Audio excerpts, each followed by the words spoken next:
Salam aziz izleyiciler. İlk bilen hemmenizin Karaşsızlık bayramınızdan kutlayan bugün mana şu konuyu yarışımız geçirdik.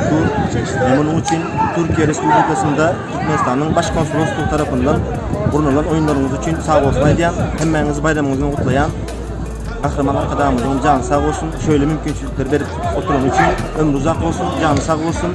İzleyiciler hemmenizin bayramınız kutlu mübarek olsun. Salam aziz izleyiciler, ana bugün Karaşsızlık bayramı sebepli Türkmenistan'ın İstanbul'daki Başkonsolosluğu verdiği yarış geçiripdir. Hem vatandaşlarımızın Karaşsızlık bayramı kutlu olsun. Hormatly arkadaşımızın canı sağ olsun. Şunun sayesinde Süngeali ovadan yerlerde, ovadan bayramçılıklarda katnaşıp oturuz. Hemmenizin yine bir gezek bayramımız kutlu olsun. Salam hormatly izleyiciler, ene bugün Karaşsızlığımızın 30 yılı münasebetli Türkiye'nin İstanbul şehrinde Türkmenistan'ın Başkonsolosluğu'nun kurulmağında Türkmenlerin az bir topluluğunu kurulap futbol yarışı geçirirler. Şeýle mümkinçilikleri döret veren için Türkmenistan hormatly prezidentine çok sağ olsun. Yarışlara şeýle mümkinçilikleri döret veren için Türkmenistan hormatly prezidentinin canı sağ, elinde damat tutgan tümli işler rivaj alsın.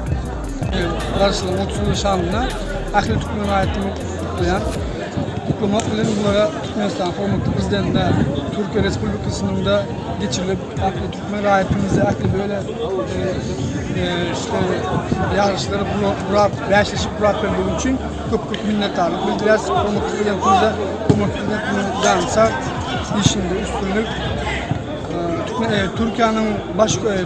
Türkiye'nin İstanbul'daki Başkonsolosluğu'nda öz minnettarlığımızı bildiriyoruz. Akli Türkmen'e ait geleceklerimizi böyle işte topladığında dersleşikler geçip verenler ululu üstünlükler dileriz.